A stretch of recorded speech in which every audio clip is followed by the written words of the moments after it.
Welcome back to my YouTube channel Abhinay study point. आप सभी का स्वागत है आपके इस YouTube channel Abhinay study point में। और आज हम लोग प्रश्नावली 7.2 का अध्ययन करने जा रहे हैं। हम लोगों ने इस चैप्टर में पहले ही क्वेश्चन नंबर 1, 2, 3, 4 पढ़ रखा है, इसीलिए अब हम इसे आगे पढ़ेंगे। क्वेश्चन नंबर 5 से हम लोग क्या करेंगे, स्टार्ट करेंगे। हमारा क्वेश्चन है, वह अनुपात ज्ञात कीजिए जिसमें बिंदुओं ए 1, -5 और बी -4, 5 को मिलाने वाले रेखाखंड x अक्ष से विभाजित होता है। इस विभाजन बिंदु के निर्देशांक भी ज्ञात करें। तो सबसे पहले इसमें लिखा हुआ है जो ए बिंदु इतना है और बी इतना है। हम लोग एक रेखा खींच करके हम लोग मान लेते हैं ये हमारा ए बिंदु है और ये हमारा क्या है, कौन सा बिंदु, तो बी बिंदु है। और ए बिंदु का निर्देशांक कितना दिया हुआ है, तो 1 और -5। अब बी बिंदु कितना है, तो -4 और 5 है। तो ये हमारा निर्देशांक दिया हुआ कहता है जो मिलाने वाले रेखाखंड है वो x अक्ष से विभाजित होता है। तो इस विभाजन बिंदु के निर्देशांक क्या करना है, हमें ज्ञात करना है और अनुपात भी ज्ञात करना है। तो हम मान लेते हैं यहाँ पे एक हमारा और बिंदु है, इसको हम लोग P मान लेते हैं। इसमें तो x और y होना चाहिए ना निर्देशांक, लेकिन कहता क्या है जो y अक्ष से विभाजित, किस अक्ष से विभाजित है, तो y अक्ष से। अब जब हमारा कोई बिंदु किसी बिंदु से विभाजित होगा या x से विभाजित होगा तो उसका क्या होगा, y नियामक क्या होगा, 0 होगा। चूँकि ये x अक्ष पर है अतः x अक्ष पर है, अतः हमारा जो y नियामक है या y जो है वो कितना होगा, y का मान 0 हो जाएगा। तो ये जो हम लोग देख रहे हैं यहाँ पे x और y, इसका मतलब क्या हुआ, x का वैल्यू जो निकलेगा वो निकलेगा और y का वैल्यू क्या निकल जाएगा, 0 निकल जाएगा। अब हम लोग क्या करते हैं, विभाजन सूत्र से क्या करेंगे, तो इन दोनों के बीच की जो ये दूरी है p और x, आप लोग जो देख रहे हैं p x y, तो इसकी दूरी हम लोग निकालते हैं। तो हम लोग कैसे निकालेंगे, तो विभाजन सूत्र से, यानी कि m1x2, तो ये तो x का मान निकलेगा और y का मान हम लोग कैसे निकालेंगे, तो y का मान हम लोग निकालेंगे m1y2 प्लस m2y1 बटे m1 प्लस m2। हम इस फार्मूला से निकाल सकते हैं और इस फार्मूला से हम लोग निकालेंगे तो m1 और m2 का वैल्यू तो हमें पता है नहीं है, इसलिए हम क्या करेंगे, डायरेक्ट हम लोग क्या लिखेंगे, m1 का वैल्यू m1 ही लिखेंगे और y2 का मान कितना है, तो y2 का मान हमारा है 5। तो ये कितना हो जाएगा हमारा 5m1 प्लस, तो प्लस m2 का वैल्यू हमें पता नहीं है और y1 का वैल्यू कितना है, तो हमारे y1 का वैल्यू है 1। तो यानी कि ये हमारा y में है क्या, m1 और प्लस m2, ये हमारा y नियामक है, इसलिए हम y नियामक का मान डाल देते हैं। तो हमारा y नियामक का मान कितना है, 0 है। कितना है, 0 है, क्योंकि वो x अक्ष पर है इसीलिए क्या है, इसका मान 0 है। अब इसका मान जब 0 है तो इसको हम आगे देखेंगे, इसको हम क्रॉस मल्टीप्लाई करेंगे तो हमारा क्या होगा, 5m1 plus m2 equal to 0। क्या हो जाएगा, 0 हो जाएगा। 5m1 plus m2 equal to क्या होगा, 0। क्या हो गया हमारा, 0 हो गया। एक बार हम लोग फिर से देख लेते हैं। देखिए m1 का हमारा मान कितना है, तो m1 m2 का हमें मान पता नहीं, इसलिए हम लोग m1 m2 लिखते हैं, ठीक है। अब यहाँ पे y2 है तो y2 का मान कितना है, 5, तो यहाँ पे हम लोग क्या लिखते हैं, 5। और y1 का मान -5, क्या है, -5 है, तो हम यहाँ पे क्या देते हैं, -5। और ये यहाँ पे क्या बन जाएगा हमारा, ये माइनस में 5 क्या बनेगा, ये हमारा माइनस में 5 बना हुआ रहेगा। तो माइनस का 5 और प्लस का 5 मतलब 5m1 minus 5m2 equal to कितना आता है, 0 आता है। इसको हम लोग ऐसे लिख सकते हैं, या 5m1 इक्वल टू ये क्या हो जाएगा, 5m2 हो जाएगा। अब जब हम लोग m1 अनुपात या m1 बाई m2 करेंगे तो ये हमारा क्या हो जाएगा, 5/5, यानी कि ये हो जाएगा 1। तो हमारा जो रेशियो हो जाएगा, अब हमारा जो अभिष्ट अनुपात है वो क्या हो जाएगा, हमारा अभिष्ट अनुपात वो हो जाएगा 1:1। कैसे होगा हमारा 1:1 या 1:1, तो 5 1 जा 5, 5 1 जा 5, तो ये हमारा कितना होगा, 1:1। तो अब हमारा क्या निकल चुका है, अनुपात निकल चुका है। तो अनुपात भी निकल गया है और हमारे पास 2 बिंदु भी है। तो इसकी सहायता से हम लोग क्या करेंगे, अब निकालते हैं x का और y का मान। क्योंकि हम लोग को पता है कि y का मान 0 ही होगा, तो अब हमें क्या करना है, सिर्फ और x का मान निकालना। क्या करना है, हमें सिर्फ x का मान निकालना। क्या है x का मान, होगा इसका m1x2 plus m2x1 bye m1 plus m2, ये हमारा फार्मूला। तो m1 और m2 दोनों का मान हम लोग 1 1 निकाल चुके हैं। तो x का मान अब हमारा कैसे निकलेगा, तो m1 का हमारा वैल्यू कितना, 1 और m2 का भी 1, तो इसका वैल्यू 1 दे। x2 का हमारा कितना है मान, x2 का मान -4, तो -4 1 से गुना करेंगे तो -4 ही, प्लस x1 का मान कितना है, तो उसका मान है 1, तो इसको हम लोग 1 से मल्टीप्लाई करेंगे कितना होगा, ये 1 ही होगा। और बाय में 1 + 1 हम लोग ऐड करेंगे, ये हमारे x का मान निकलेगा। तो -4 है, यहाँ पे 1 प्लस का है, तो ये हमारा क्या हो जाएगा -3, या बाय में 2, ये हमारा किसका मान निकला, x का। तो x का मान तो हमारे ये निकला निकला। और y का मान हम लोग पहले से क्या जानते हैं, y का मान कितना है, 0 है। तो हमारा जो इस P बिंदु का नियामक होगा वो कितना निकलेगा, तो x का मान -3/2 और y का मान 0, ये हमारा आंसर हो जाएगा। और हम लोग अभिष्ट अनुपात जो यहाँ पे हम लोग पहले ही निकाल चुके हैं।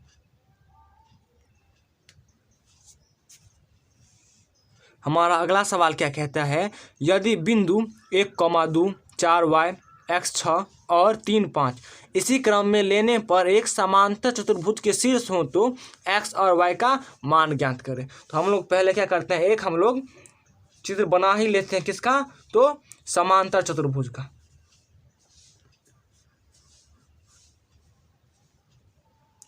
और चित्र बनाने का उसमें इसका मान भी a b c और d भी डाल देते हैं। और सबका आप लोग जानते हैं, a का हम लोग मान लेते हैं ये 1 2, b का कितना, तो 4 और y, c का कितना हम लोग मानेंगे, तो x और 6 मतलब 6, और d का कितना, तो 3 और 5। अब इसका जो हमारा विकर्ण होगा, एक तो विकर्ण हमारा होगा AC, क्या होगा, AC, और एक हमारा विकर्ण होगा ये BD। तो हमारा विकर्ण क्या सा होगा, तो हमारा विकर्ण होगा एक विकर्ण हमारा होगा AC, और एक विकर्ण हमारा होगा क्या, तो BD। तो हम लोग क्या करेंगे, तो विकर्ण का AC का और BD का हम लोग क्या करेंगे, मध्य बिंदु का निर्देशांक, मध्य बिंदु, क्योंकि हमारा मध्य बिंदु है। और मध्य बिंदु जो है इसमें होता क्या है, तो हम जानते हैं कि हमारा समांतर चतुर्भुज होता है, उसका जो विकर्ण रहता है वो परस्पर एक दूसरे को समद्विभाजित करता है इस बिंदु पर। तो ये मध्य बिंदु है, तो हम लोग क्या करेंगे, मध्य बिंदु का निर्देशांक ज्ञात करेंगे। तो हमारा अनुपात हो जाएगा क्या, किसी भी समय जब हम लोग मध्य बिंदु का निर्देशांक ज्ञात करेंगे तो हमारा जो निर्देशांक है या अनुपात है वो 1:1 होगा। कितना होगा, 1:1। तो हम लोग AC का निकालेंगे तो M1 x2, तो हमारा M1 कितना होगा, आप लोग देखिए, हम लोग किसका निकालना, AC का निकालना है। तो M1 और M2 हमारा 1:1 होगा। तो M1 यानी कि 1, और देखो हम लोग किससे मल्टीप्लाई करेंगे, x से, यानी कि x प्लस M2 x1 कितना, तो 1, अब बट्टा में M1 और M2 यानी कि 1 + 1 हम लोग जोड़ेंगे कितना होगा, 2 होगा। जब हम लोग y बिंदु का निर्देशांक निकालेंगे तो M1 y2 यानी कि 6 प्लस M2 y1, तो y1 कितना, 2, और बट्टे में 2। और जब हम लोग ये BD में आएंगे, विकर्ण हमारा BD में, तो BD का जब हम लोग निकालेंगे तो क्या निकलेगा, 3 प्लस 4/2, और y का निकालेंगे तो क्या निकलेगा, y का हमारा निकलेगा 5 + y/2, उसी हमारे फार्मूला से। अब चूंकि ये यहाँ पे इस बिंदु पे x का भी मान y का भी मान तो दोनों का एक ही जैसा होगा, इसीलिए हम लोग क्या करते हैं, x को x के बराबर और y को y के बराबर कर देते हैं। तो हमारा x का मान क्या है, यहाँ पे x + 1/2, और इसका x का मान क्या है, 3 + 4/2। अब दोनों के y का मान देखेंगे तो यहाँ है 6 + 2/2, और यहाँ है 5 + y/2। तो अब हम लोग ये 2 और ये 2 को काट देते हैं, 3 और 4 कितना होगा, 7 होगा। तो x + 1 = 7, इसीलिए x = 7 - 1 = 6, और y में 7 to 8/2 = 5 + y/2। तो ये 2 और ये 2 भी कैंसल, तो 5 + y = 8 होता है, इसीलिए y = 8 - 5 यानी कि 3, कितना, 3। तो हमारे x का मान कितना निकला, 6, और y का मान कितना निकला, 3। तो ये हमारा आंसर हो गया 6 और 3। हमारा 7वां सवाल देखिए, बिंदु A के निर्देशांक ज्ञात कीजिए जहां AB वृत्त का एक व्यास है जिसका केंद्र 2, -3 है तथा B के निर्देशांक 1, 4 है। चित्र द्वारा देखें तो हम मान लेते हैं ये हमारा क्या है, एक व्यास है, यहाँ पे A बिंदु है और यहाँ पे B बिंदु है। यहाँ पे हम लोग केंद्र तो हमारा बीच में होता है, इसको हम लोग क्या मान लेते हैं, C मान लेते हैं। अब देखिए इसमें A का जो हमारा नियामक होगा x और y, इसका हमारे पास मान है ही नहीं, ये जो हमारे पास सी है केंद्र है, इसका मान दिया हुआ है 2 और -3, और उसके बाद कहा गया है जो बी का जो निर्देशांक है वो है कितना, तो 1 और 4, यानी कि 1 और 4 है। तो हमें क्या ज्ञात करना है, ये ए बिंदु का निर्देशांक ज्ञात करना है। चूंकि ये वृत्त का व्यास है और बीच में ये क्या है, केंद्र है, तो हम सभी जानते हैं जो केंद्र जो होता है एकदम बीच में होता है, एकदम मध्य में होता है। तो इसी तरह से हम लोग क्या करेंगे, मध्य बिंदु का निर्देशांक, ये हमारा मतलब इधर से हम लोग देखेंगे तो एक जितना दूरी इधर होगा उतना यहाँ भी होगा ना, इसीलिए हम लोग क्या कर सकते हैं, तो हमारा जो अनुपात होगा वो हमारा अनुपात कितना होगा, तो अनुपात हम लोग मान लेते हैं, हमारा मान लेंगे कि हमारा अनुपात क्या होगा 1:1, क्योंकि ये मध्य बिंदु है, दोनों के बीच की दूरी क्या होगी, बराबर ही होगा। तो अतः हमारा अनुपात क्या 1:1। तो जब हमारा अनुपात तो हमारा अनुपात कितना है 1:1। अब हम लोग दूरी सूत्र से नहीं, किस सूत्र से, विभाजन सूत्र से हम लोग देखते हैं। तो हम लोग देखिए x का मान हमने यदि निकालना है तो x का मान हमारा 2 निकला ही हुआ है और y का भी मान निकला हुआ, अनुपात भी है, बस इस बिंदु का हमें क्या करना है, निर्देशांक ज्ञात करना है। तो कैसे हम लोग निकालेंगे, देखिए हम लोग निकालेंगे m1, तो m1 चाहे m2, तो मान हमेशा एक ही एक है और एक से मल्टीप्लाई करेंगे तो सेम ही होगा, इसीलिए हम लोग देखते हैं क्या होगा, तो x2 प्लस x1 का x2 प्लस x1 बट्टे 2, इन दोनों को ऐड, और जब हम लोग y का देखेंगे तो y का क्या होगा, y2 प्लस y1 बट्टा में 2/2। अभी y2 कहाँ से आ रहा है, तो m1/m2 हम लोग लिखते हैं, तो यही m1 और m2 का जोड़ है 2 है और यहाँ भी 2 है।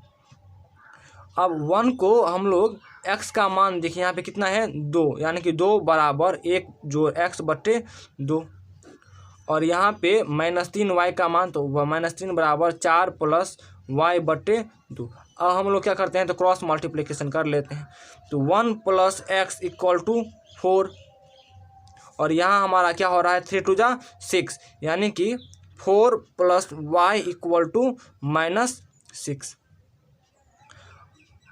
या तो ये अब हमारे यदि y का मान निकालेंगे तो ये -6 है ही, और ये 4 हम लोग यहाँ पे लाएंगे तो -4। अब कितना हो जाएगा y = -10, कितना हो जाएगा हमारे y का मान -10। और हम लोग जब a में आएंगे, इधर आएंगे तो आप लोग देखिए x बराबर यह +1 है, इधर लाएंगे तो -1, तो इसीलिए x का मान कितना हो जाएगा हमारा 3। तो इस बिंदु का यानी कि x + y का हमारा मान क्या निकल जाएगा 3 और -10, ये हमारा आंसर है। हमारा अगला सवाल क्या है, यदि a और b क्रमशः -2 और 2, -4 हो तो बिंदु P के निर्देशांक ज्ञात कीजिए। मतलब ये हमारा एक रेखाखंड हम लोग मान लेते हैं, यहाँ पे a और यहाँ पे हम लोग b देते हैं। a का मान कितना है, तो -2 और -2 है, और b कितना है, तो हमारा b है 2, -4। सवाल क्या कहता है, P बिंदु के निर्देशांक हम यहाँ पे ले लेते हैं, हमारा P बिंदु, इसका क्या करना है, निर्देशांक ज्ञात करना है, ताकि AP बराबर 3/7 AB, देखिए दिया हुआ है, क्या दिया हुआ है, तो दिया है AP बराबर 3/7 AB, यहाँ AB गुना में से हम यहाँ पे लाएंगे तो क्या होगा, AP बट्टा AB बराबर 3/7। तो AP हमारा तो है ही, AB कैसे, AB यहाँ से यहाँ तक, इसको हम लोग लिख सकते कैसे, तो AP + PB करके लिख सकते हैं, = 3/7 है। एक बार और फिर से देखिए एक लाइन और, यहाँ AP का वैल्यू तो 3 है ही, तो हम लोग क्या लिखते हैं यहाँ पे 3 + PB का PB = 3/7। तो यदि अब हमें सिर्फ PB का वैल्यू लेना होगा तो हमारे PB का मान कितना आएगा, हमारा जो पूरा जो रेखाखंड है वो है कितना का, तो 7, पूरे रेखाखंड का कितना वैल्यू है 7 है, और उसमें से ये AP का यदि हम लोग 3 निकाल देंगे तो हमारा PB कितना बचेगा, 4 बचेगा कि नहीं बचेगा, बचेगा ना।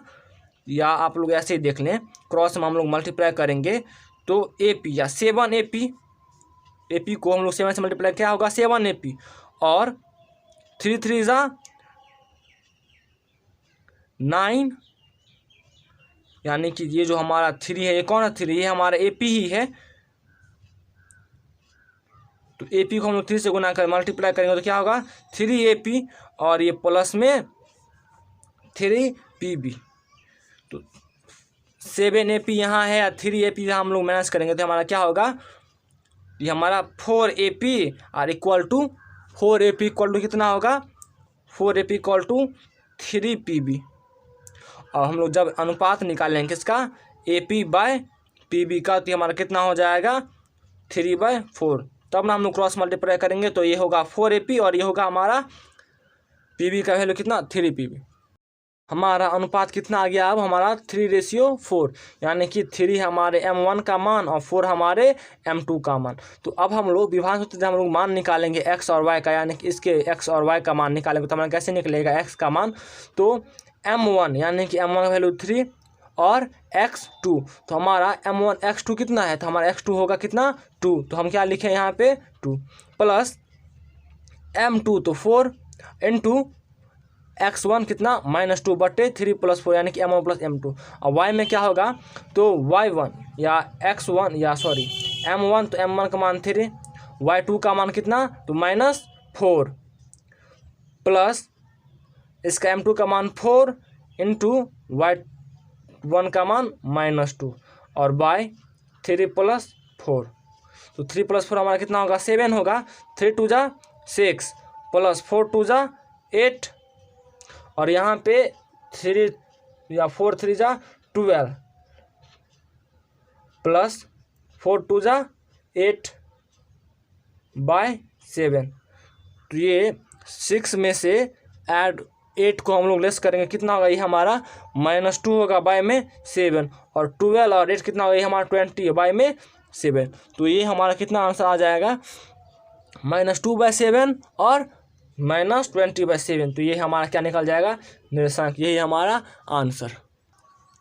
हमारा नवा सवाल है बिंदुओं A -2 2 और B 2 8, तो हम लोग को जोड़ने वाले रेखाखंड AB को 4 बराबर भागों में विभाजित करने वाले बिंदुओं के निर्देशांक ज्ञात करें। तो ये हमारा AB को जोड़ने वाला रेखाखंड है, ये हमारा A है जिसका निर्देशांक हम लोग -2 और 2 लिखते हैं, और ये हम लोग B है तो B का निर्देशांक कितना है 2 और 8।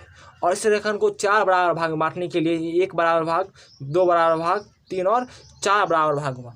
कितने सारे बिंदु हमें मिले 1 2 और 3, तो ये 3 बिंदु हम लोगों को मिले। तो हमें इन तीनों बिंदुओं को क्या करना है निर्देशांक ज्ञात करना है। तो सबसे पहले हम लोग क्या करेंगे, हम लोग समझ लेते हैं। सबसे पहले ये हमारा रेखाखंड है और यदि हम लोग सी बिंदु की बात करेंगे तो सी बिंदु के लिए, किसके लिए सी बिंदु के लिए, इसमें हम लोग को 3 आंसर निकलेगा। कैसे, तो एक तो हमें सी बिंदु का निर्देशांक निकलेगा, फिर डी का निकलेगा और फिर ई का निकलेगा। तो सी बिंदु के लिए देखिए कैसे निकलेगा, तो हम लोग सी बिंदु देखिए इधर कितना 1 भाग और कितना 3 भाग, तो सी बिंदु के लिए अनुपात क्या हो जाएगा, तो 1:3 का, कितना 1:3 का। अब जब हमारा M1 और M2 आ गया है, x1 x2 y1 y2 आ गया है, तो हम लोग कैसे हल करेंगे, तो सी बिंदु के लिए कैसे, तो x के लिए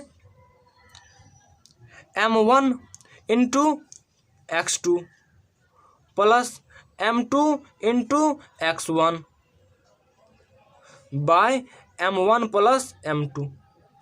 और y के लिए कितने, तो y के लिए M1 y2 plus M2 y1 अब बाय M1 प्लस M2। तो कितना आएगा 2 1 जा 2, 3 2 जा 6 बाय 4 और इधर 8 1 जा 8, 3 2 जा 6 बाय 4। तो ये हमारा 14/4 आया, यानी कि इसे हम लोग 7/2 कर सकते हैं।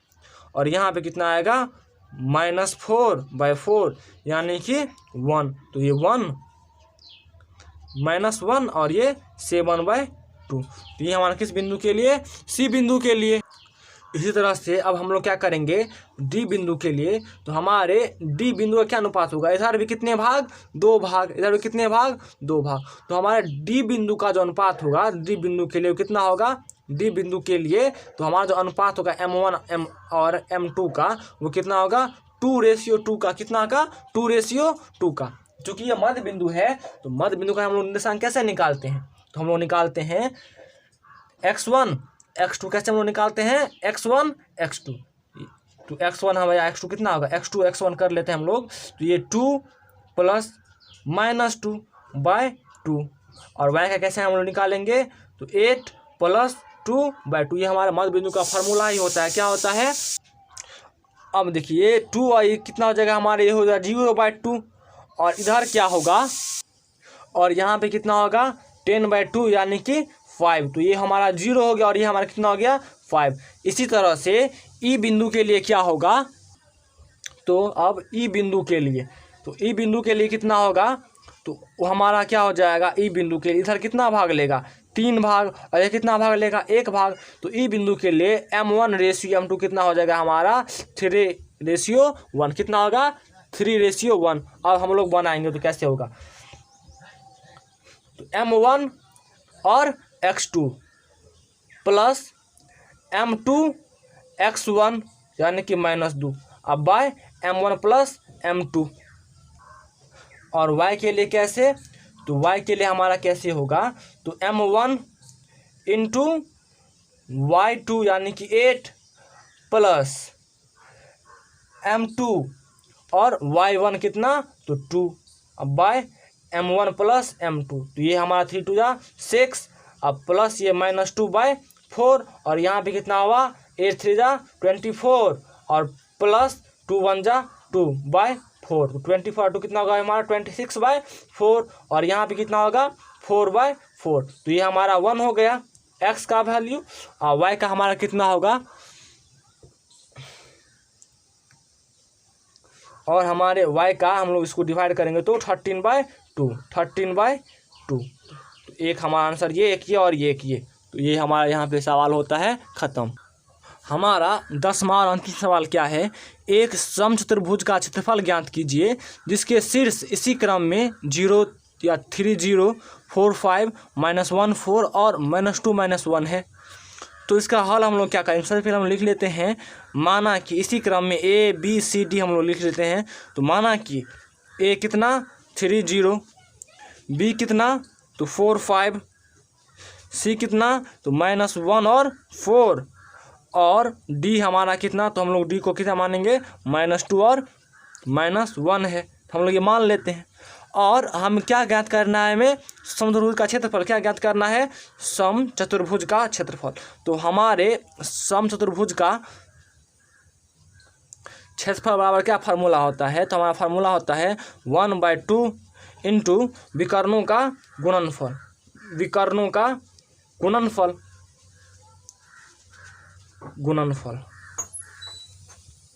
तो हम लोग यहाँ पे चित्र बना ही लेते हैं, ये हमारा A B C और D, हमारा विकर्ण क्या सब होगा, तो एक विकर्ण हमारा AC और एक विकर्ण हमारा क्या होगा DB। तो हम लोग दूरी सूत्र से सबसे पहले इन विकर्णों की दूरी निकाल लेते हैं। तो दूरी सूत्र से हम लोग AC की क्या निकाल लेते हैं दूरी, चूँकि AC हमारा विकर्ण है तो हमारा क्या होता है x2 माइनस x1 का स्क्वायर, तो -1 -3 का square plus y2 minus y1 का स्क्वायर, तो -1 और -3 हमारा -4 का स्क्वायर प्लस ये 4 का स्क्वायर, तो कितना होगा 16 + 16। अब हम लोग 16 16 32 यानी कि 16 × 2 और 16 का वर्ग कितना होगा 4 और √2 हमारा ऐसे ही रह जाएगा। अब AC तो हो गया, अब किसका, तो BD का, तो same formula x2 minus x1 का स्क्वायर यानी कि -2 - 4 का square plus y2 minus y1 का स्क्वायर, तो ये होगा -6 का स्क्वायर और ये भी -6 का स्क्वायर, तो 36 + 36, इसको हम लोग 2 × 36 लिख सकते हैं। 36 मतलब 6 का रूट होगा 36 स्क्वायर और ये √2 हमारा अंदर में ही हो जाएगा, तो ये दोनों को हम लोग विकर्ण का मान निकल गया। फार्मूला क्या होता है, अब क्षेत्रफल निकालेंगे कैसे, तो 1/2 इंटू विकर्णों का गुणनफल, तो विकर्ण हमारा कितना है 4√2 और एक है 6√2, तो √2 और √2 को हम लोग मल्टीप्लाई करते क्या हो गया हमारा 2 हो गया और 6 4 जा 24, और इधर कितना है ये 1/2, तो ये 2 और ये 2 हमारा कैंसिल हो गया, तो कितना हमारा बचा, ये 2 और ये 2 हमारा कैंसिल हो गया, तो कितना हमारा बचा 24 मात्रक स्क्वायर। तो ये हमारा 10 सवाल तक यहाँ पे हो गया। तो हम लोग आशा करते हैं जो आप लोग 7.2 के हर एक प्रश्न का उत्तर जान चुके हो, सब आपको बनाना आता हुआ होगा। और यदि ये वीडियो आपको अच्छा लगा होगा तो इस वीडियो को आप लोग लाइक करें, कमेंट करें, शेयर करें और हमारे इस यूट्यूब चैनल को सब्सक्राइब कर लें, ताकि हर विभिन्न एग्जामों में पूछाने वाले जीके क्वेश्चन और बिहार बोर्ड या अन्य किसी भी बोर्ड से संबंधित गणित के सभी चैप्टर्स या सभी प्रश्नों के उत्तर आपको यहाँ पे मिल जाएंगे। और हमारे वीडियो के नोटिफिकेशन पाने के लिए आप लोग सब्सक्राइब करें और सब्सक्राइब करने के बाद बेल आइकन को ज़रूर दबा लें। धन्यवाद। जय हिंद।